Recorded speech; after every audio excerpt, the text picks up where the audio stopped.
Good afternoon, all of you. In this session, we are going to discuss about PMMC instruments. PMMC is the abbreviation of Permanent Magnet Moving Coil. Okay. It is a type of instrument which is used to universally used for DC measurement.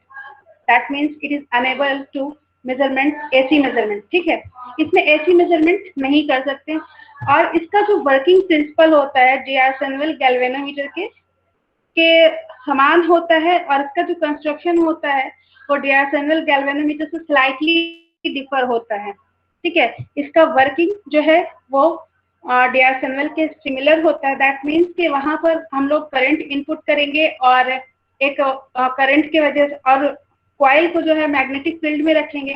Current की वजह से जो है वहां पर deflection होगा coil के अंदर और उसी डिफ्लेक्शन को हम लोग जो है रीडिंग, उसी डिफ्लेक्शन का हम लोग जो है मेजरमेंट लेंगे. ठीक है,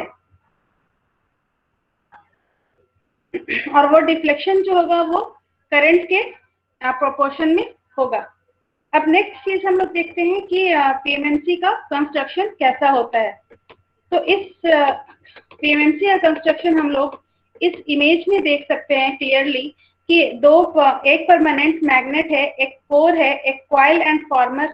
एक फॉर्मर कोर जो फॉर्मर के अंदर रखा हुआ है. फॉर्मर का शेप आप लोगों को प्रीवियसली डियार्सनल गैल्वेनोमीटर के कंस्ट्रक्शन में बताया हुआ था कि अगर जो है कोर मेरा सर्कुलर, कॉइल मेरा कॉइल का शेप अगर मेरा सर्कुलर होगा तो मेरा फॉर्मर या कोर जो है वो स्फेरिकल शेप का होगा और अगर मेरा रेक्टेंगुलर होता है कॉइल तो हमारा फॉर्मर का जो शेप होता है वो सिलेंड्रिकल शेप का होता है. ठीक है, यहाँ पर एक दो स्प्रिंग होता है, एक अपर स्प्रिंग होता है, एक लोअर स्प्रिंग होता है.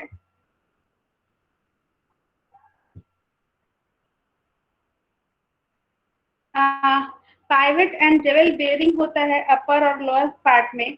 ये जो है इजिली रोटेशन के लिए रोटेशनल एक्सिस के अलोंग होता है. रोटेशनल एक्सिस के अलोंग होता है और हमारे कॉइल को इजिली रोटेट करने में हेल्प करता है. यहाँ पर एक लीनियर स्केल होता है and this is the pointer. ठीक है, पॉइंटर जो डिफ्लेक्शन कॉइल का डिफ्लेक्शन जो है स्केल पर इंडिकेट करता है. And next thing is balancing weight for the balance the pointer. Okay, अब यहाँ देखते हैं इसके कंस्ट्रक्शन का एक्सप्लेनेशन देखते हैं.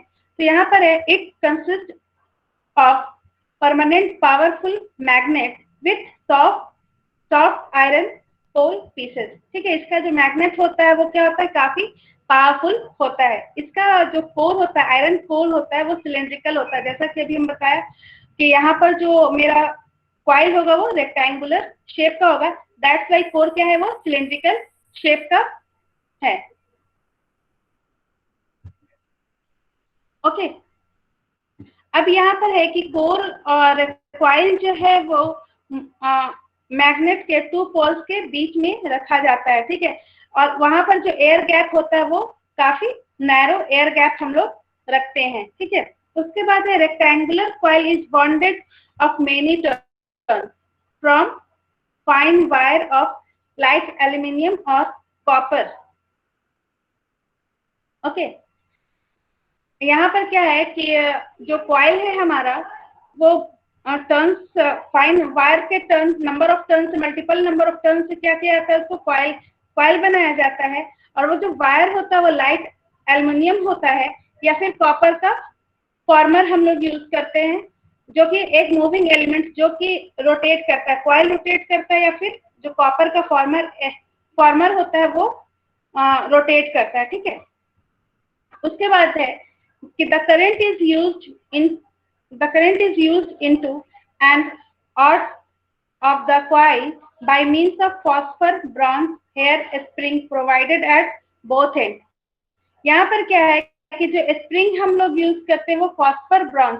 लास्ट टर्म में हम लोग टॉर्च सस्पेंशन यूज कर रहे थे डियार्सनवेल गैल्वेनोमीटर में, बट यहाँ पर हम लोग क्या यूज करेंगे, phosphor bronze hair spring use करेंगे जो कि बोथ साइड में लगा हुआ होता है. और जो हमारा करंट जो फ्लो होता है, करंट जो लूप में फ्लो होता है वो जो है इसी स्प्रिंग के हेल्प से जो है फ्लो होता है. ठीक है, अब ये जो स्प्रिंग है वही स्प्रिंग हम लोग को कंट्रोलिंग टॉर्क भी प्रोवाइड कराता है. कंट्रोलिंग टॉर्क जो है वो ये स्प्रिंग जो है प्रोवाइड कराता है. Okay, and then next, when the current to be measured is passed through the coil and deflection torque is produced on the account of reaction of permanent magnetic field with the coil magnetic field. ठीक है. अब यहाँ पर जो है कि जैसे हम लोग करंट जो है इनपुट कराते हैं कॉइल में, तो वहां पर कॉइल में भी क्या होता है, करंट, इलेक्ट्रिक फील्ड और मैग्नेटिक फील्ड जनरेट होता है. और हमारा जो है परमानेंट मैग्नेट का, उसका ही मैग्नेटिक फील्ड क्या होता है, आपको बताया हुआ था प्रीवियसली. हमने बताया था कि रेडियली क्या होता है, नॉर्थ से साउथ पोल वो ट्रांसमिट होता रहता है. ठीक है. तो उन दोनों के बीच में जब उन दोनों के बीच में क्या होता है कि परपेंडिकुलर बनता है, इलेक्ट्रिक फील्ड और मैग्नेटिक फील्ड आपस में परपेंडिकुलर बनता है, तो फ्लेमिंग लेफ्ट हैंड रूल से जो डिफ्लेक्शन होता है वो इन दोनों इलेक्ट्रिक फील्ड और मैग्नेटिक फील्ड के परपेंडिकुलरली वो डिफ्लेक्शन होता है. ठीक है. और हमारा जो है कॉइल जो है क्या करता है, रोटेट करता है, डिफ्लेक्ट करता है, अपने पोजीशन से मूव कर जाता है. तो ये जो है आपका क्या हुआ, कंस्ट्रक्शन हुआ. ओके. अब नेक्स्ट हम लोग इसका वर्किंग देखते हैं.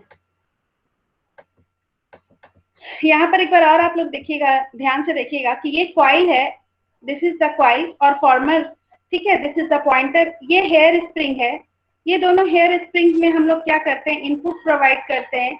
तो यहाँ पर क्या होता है कि इलेक्ट्रिक फील्ड इसमें जनरेट होता है और यहाँ पे मैग्नेटिक फील्ड ऑलरेडी है. तो ये इलेक्ट्रिक फील्ड इधर से, इलेक्ट्रिक फील्ड मैग्नेटिक फील्ड के परपेंडिकुलर रहेगा. तो हमारा जो डिफ्लेक्शन होगा वो इसके परपेंडिकुलर इस एंगल में होगा. लेफ्ट हैंड रूल से अगर आप लोग देखेंगे तो आप लोग मिडिल फिंगर, थंब और फोर फिंगर को अगर आप लोग लगाते हैं और तीनों को अगर परपेंडिकुलर करते हैं तो मिडिल फिंगर आप लोगों का मैग्नेटिक फील्ड है, थंब आप लोगों का क्या है, इलेक्ट्रिक फील्ड है.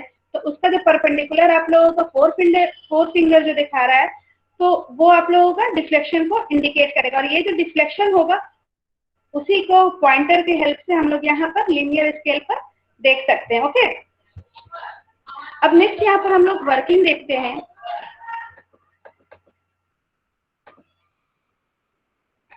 तो यहाँ पर वर्किंग होगा कि if the current in amperes flowing, ठीक है, the coil turns, number of coil n है, उसका कॉइल का लेंथ l है और b जो है फ्लक्स डेंसिटी है, magnetic flux density in Tesla in air gap. जो गैप होता है कॉइल और आपका कोर के बीच में, तो उसके अंदर जो मैग्नेटिक फ्लक्स है वो क्या है, b है. ओके. तो यहाँ पर डिफ्लेक्टिंग फोर्स जनरेट प्रोपोर्शनल किसके होगा, F प्रोपोर्शनल टू NBIL. ठीक है. न्यूटन होगा प्रोपोर्शनल इसके. ठीक है.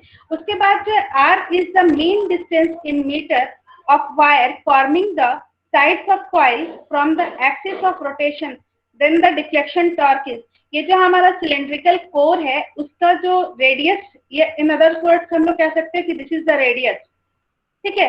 एक्सिस से बात कर रहे हैं ना, axis of rotation, that means के इस सेंटर से जो डिस्टेंस है दिस इज द r. तो ये कंप्लीट डिस्टेंस कितना हो जाएगा, 2r. यहाँ से इस पॉइंट पर अगर हम लोग मेजर करते हैं तो ये r है. तो ये कंप्लीट अगर मेजर करेंगे तो क्या हो जाएगा, 2r हो जाएगा. ओके.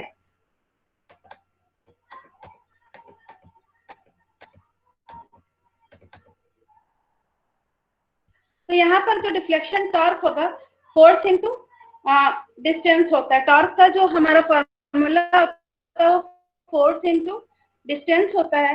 तो F का वैल्यू हम लोगों का निकला हुआ है कि 2B, F is equal to होगा 2I LN और 2R into 2 into R newton metre. This is the deflecting torque. यहाँ पर टॉर्क क्या है, ampere torque TDC equals to ampere turn on coil, area of coil into flux density. Okay. अब इस equation से देखेंगे कि TD जो है, ये जो मैग्नेटिक फ्लक्स मेरा कांस्टेंट है, लेंथ कांस्टेंट है, नंबर ऑफ टर्न्स कांस्टेंट है, और ये जो डिस्टेंस है फ्रॉम द रोटेशनल एक्सिस, तो ये भी क्या है, कांस्टेंट है. तो ये क्या हो जाएगा कि हमारा जो टॉर्क है वो करंट पर डिपेंड करेगा. तो TD is deflecting torque is proportional to the I. Okay. अब जो स्प्रिंग कंट्रोल जो इंस्ट्रूमेंट होता है उसमें एक कंट्रोलिंग टॉर्क जनरेट होता है, ठीक है। To in counter to deflecting torque deflecting torque के अपोजिट में हाँ जो है एक कंट्रोलिंग टॉर्क जनरेट होता है, ठीक है। या इसको हम लोग स्प्रिंग टॉर्क भी कह सकते हैं या कंट्रोलिंग टॉर्क भी कह सकते हैं। तो ये जो है प्रोपोर्शनल किसके होता है, डिफ्लेक्शन के प्रोपोर्शनल होता है, टीसी प्रोपोर्शनल टू थीटा।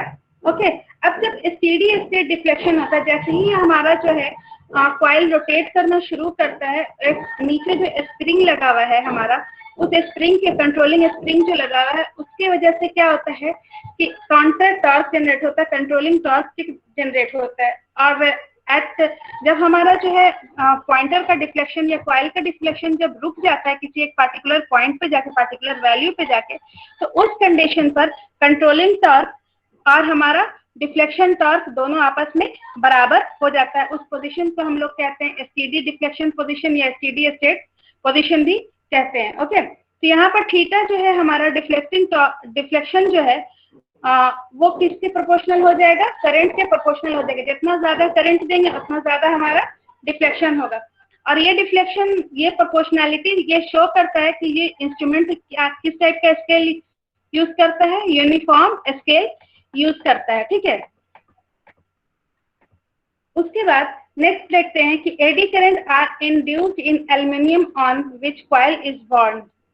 तो यहाँ पर एक और तरह का डैम्पिंग जनरेट होता है, एडी करंट डैम्पिंग, जो कि काफी नेग्लिजिबल होता है, ठीक है। जहां पर कॉइल के अंदर एडी करंट जनरेट होता है जो कि काफी नेग्लिजिबल होता है, ठीक है। इसको हम लोग नेग्लिजिबल ही रखेंगे। इन आइडियली अगर हम लोग बात करें तो प्रैक्टिकली इसको हम लोग काउंट करते हैं, बट आइडियली ये नेग्लिजिबल ही रखते हैं, काफी स्मॉल वैल्यू होता है। तो इसका इस पीएमएमसी का जो है सबसे ज्यादा यूज, जो अभी हम लोग जो भी यूज करते हैं इंस्ट्रूमेंट, वो पीएमएमसी ही होता है, ठीक है। तो इसका कुछ एडवांटेजेस होता है। एडवांटेजेस क्या है, सबसे पहला यूनिफॉर्म स्केल, ठीक है। Low power consumption, power consumption इसमें क्या होता है, लो होता है, तो ये स्मॉल पावर पे भी ये वर्क कर सकता है। उस पावर का रेंज दिया हुआ है 2 माइक्रोवाट से 25 माइक्रोवाट से 200 माइक्रोवाट। इसमें अगर एल्युमिनियम का फॉर्मर या कॉपर का फॉर्मर अगर यूज करते हैं तो हिस्टैरिसीस लॉस कम होता है।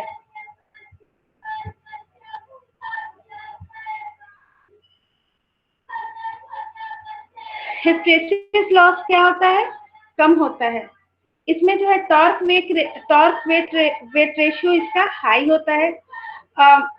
ये और नेक्स्ट क्या है, very effective and reliable eddy current damping. जैसा कि अभी हम बोला कि एडी करंट डैम्पिंग जो होता है वो काफी नेग्लिजिबल होता है, इसलिए ये जो है काफी रिलायबल एडी करंट डैम्पिंग होता है, ठीक है।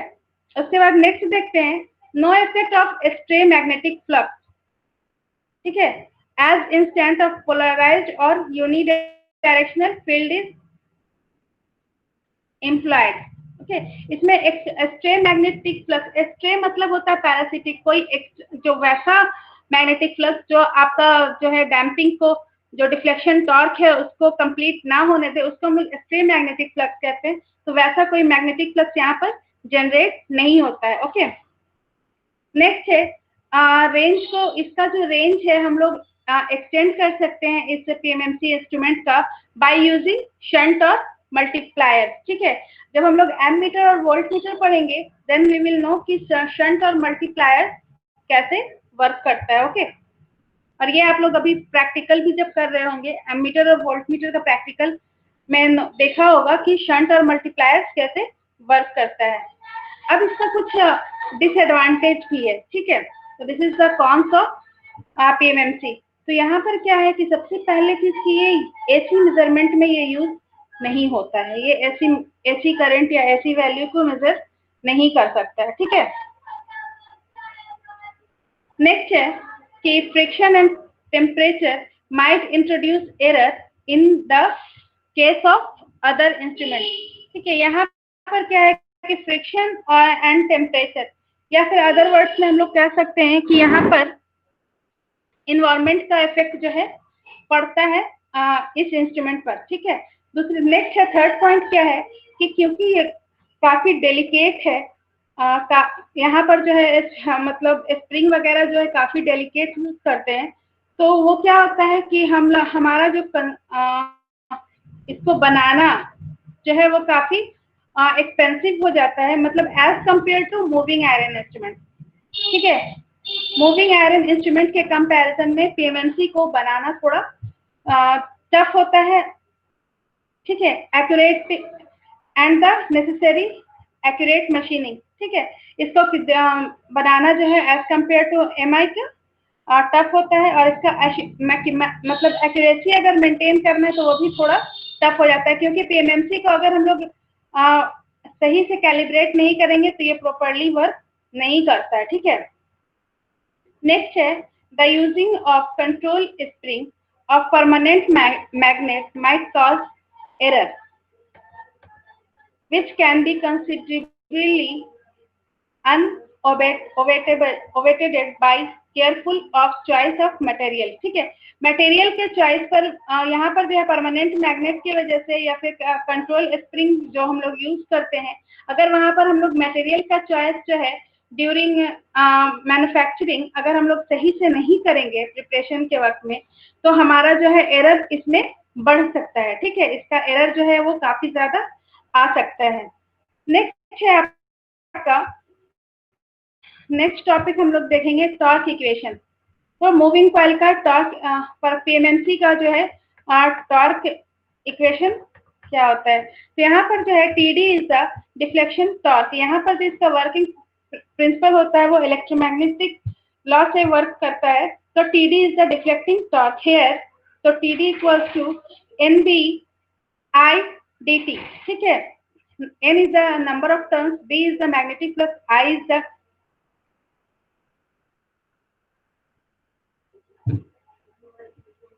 the magnetic flux, NBLD। Okay, यहाँ पर ठीक है, यहाँ पर होगा NBI LD। ठीक है, यहाँ पर LD होगा NBI LD। ओके, अब यहाँ पर क्या LD को हम लोग जो है लिख सकते हैं NBIA।